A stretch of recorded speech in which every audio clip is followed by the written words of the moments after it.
Hi friends, அனைவருக்கும் வணக்கம். எல்லோரும் எப்படி இருக்கீங்க ஃப்ரெண்ட்ஸ்? நல்லா இருக்கீங்களா? எனக்கு நல்லா சளி பிடிச்சிருக்கு. பனிக்காலம் ஆரம்பிச்சிருச்சுனால நானும் ஒரு ரெமெடி இன்றைக்கி தான் ட்ரை பண்ணியிருக்கேன். சரியாயிடுச்சு. இன்றைக்கி வந்து என்னென்னா, எங்கள் பையனோட பிறந்தநாள் நான் ஏற்கனவே ஒரு வீடியோ பண்ணி இது போட்டிருந்தேன், பார்த்துருப்பீங்க. இந்த ஃபங்க்ஷன்லேயே வந்து சமையல் ஒரு பக்கம் நடந்துட்டு இருந்தால் இவங்கெல்லாம் ஒன்றா சேர்ந்து என்னமோ பண்ண ஆரம்பிச்சிட்டாங்க. என்னென்னா, இந்த சாத்துக்குடி இருக்குது இல்லைங்களா, அதாவது ஆரஞ்சு இல்லைனா சாத்துக்குடி, இதில் இருக்க இலை ஏதாவது ஒரு 5-6 இலை, ஒரு 4-5 பச்சை மிளகா, மாங்காய் வந்து காய வச்சு அந்த கொட்டை இருக்கும் இல்லைங்களா, அது வந்து வருஷக்கணக்கில் வச்சு யூஸ் பண்ணுற மாதிரி அதில் ஒரு 5-6 போட்டுட்டாங்க. கொஞ்சமாக வந்து புளி சேர்த்துட்டாங்க. இதில் உப்பு போட்டுட்டு இதை இப்படி இவ்வளோ கஷ்டப்பட்டு அதை புளிஞ்சு இந்த பச்சை மிளகாய் எல்லாத்தையும் உடச்சி விட்டுட்டா. நான் வேணாம் வேணான்னு சொல்லிக்கிட்டே இருந்தேன். இவன் தான் எல்லாத்தையும் உடச்சிட்டா. எல்லோரும் வந்து ரெடியாக நிற்கிறாங்க அதை சாப்பிட்றதுக்கு. நானும் இது நல்லாவே இருக்காது, ரொம்ப அதிகமாக காரம் இருக்குன்னு எவ்வளவோ சொல்லி பார்த்துட்டேன், கேட்கவே இல்லை. 10 மிளகால பாதியை போட்டுட்டா. இதில் எல்லோரும் வேறு வெயிட்டிங் இது ரெடி பண்ணுறான்னு சொல்லிட்டு. இந்த சாத்துக்குடி இலைக்கு அவ்வளோ அந்த வாசனையோட இந்த பச்சை மிளகாவோட காரத்துக்கு எப்படி இருக்க போகுதுன்னு எல்லோரும் சாப்பிட போகிறாங்களாம்மா. நான் நினச்சேன், சரி சாப்பாடு சாப்பிடும்போது எல்லோரும் வந்து கொஞ்சம் கொஞ்சமாக வந்து வச்சு சாப்பிடணும் அப்படின்னு சொல்லி, இல்லைன்னு சொல்லி இப்படி தான் குடிக்கணும்னு சொல்லி இந்த பலாப்பழம் இலை இருக்கு இல்லைங்களா, அந்த இலையை ஒரு 10-15 எடுத்துகிட்டு வந்து வச்சுட்டாங்க. என்னைய சொன்னாங்க, நான்லாம் சுத்தமாக சாப்பிட மாட்டேன், நீ சாப்பிடுங்க எல்லோரும் சொல்லிட்டு இப்படி இலையை மடிக்கி இதுக்குள்ளே இப்படி நல்லா வந்து பச்சை மிளகா போதும்னும் போது கேட்காம லாஸ்ட்டாக கொஞ்சம் கொத்தமல்லி தலையை போட்டுட்டு இப்படி நல்லா வந்து நுணுக்கிக்கிட்டே இருந்தாத. நான் வேணாம் சொல்லிக்கிட்டே தான் இருந்தேன். அவள் கேட்குற மாதிரி இல்லை.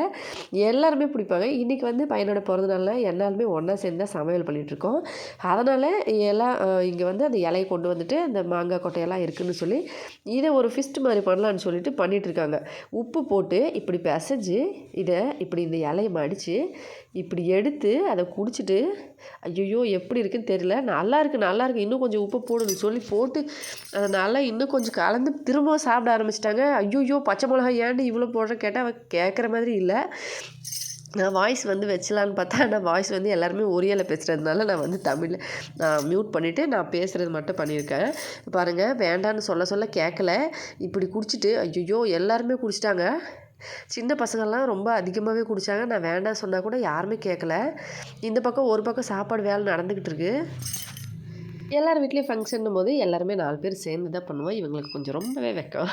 கேமரா பார்த்தா இப்படி தான் தலையில் துணி இல்லைனா யாராச்சும் வந்துடுவாங்கன்னு சொல்லிட்டு எல்லார் வீட்லேயும் இப்போ சாப்பாடு பிறந்தநாள்னா எல்லாருமே ஒன்றா போய் லேடிஸ்லாம் சாப்பாடு செய்ய ஆரம்பிச்சிருவோம்.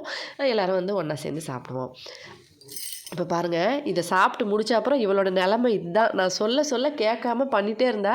இவன் தான் கடைசி 4வது மருமக. பாருங்கள், தண்ணியை கொண்டு வந்து அதை பிடிச்சி அதுக்குள்ளேயே அப்படியே வாய வச்சு கொஞ்ச நேரம் உட்காந்துட்டா. ஏன்டின்னா நான் எருது சொல்லிட்டு இவங்கெல்லாம் சாப்பிட்டு இவங்க இன்னும் முடிக்கலை, ஜஸ்ட் வந்து லைட்டாக தான் சாப்பிட்ருக்காங்க. சின்ன பசங்கள்லாம் வேறு சாப்பிட ஆரம்பிச்சிட்டாங்க. நான் பயந்துகிட்டே இருந்தேன், எங்கள் பசங்களுக்கு வேண்டாம் சொன்னேன். அவன் ஜஸ்ட் லைட்டாக தான், பெரிய பையன் மட்டும் டேஸ்ட் பண்ணிட்டு ரொம்ப காரமாக இருக்குது. இவளோட ரியாக்ஷனும் இதுதான். இந்த பொண்ணு வந்து பக்கத்து வீட்டு பொண்ணு. பக்கத்து வீடுன்னா அவங்களும் குடும்பத்தை சேர்ந்தவங்க தான், ஆனால் கொஞ்சம் வேறு மாதிரி, ஒன்று விட்ட அந்த மாதிரி சொந்தக்காரங்க. இவங்க இப்போ ஜஸ்ட்டு ட்ரை பண்ணாங்க. ஐயோ இவன் சாப்பிட்டுட்டு இந்த ஜுக்கை எண்ணெய் சாலா டைலாக் இருக்குல்ல, அந்த டைலாக் வேறு ஒன்று போட்டுட்டு போகிறான். அவ்வளோ காரமாக இருக்குது, எப்படிறான்னா அந்த டைலாக் வேறு சொல்லிகிட்ருக்கான். அவ்வளோதான் ஃப்ரெண்ட்ஸ், நீங்களும் கண்டிப்பாக ட்ரை பண்ணி பாருங்கள். ஆனால் காரத்தை கொஞ்சம் கம்மியாக போடுங்க, ரொம்ப நல்லாயிருக்கும் இதோட டேஸ்ட்டு. நன்றி, வணக்கம்.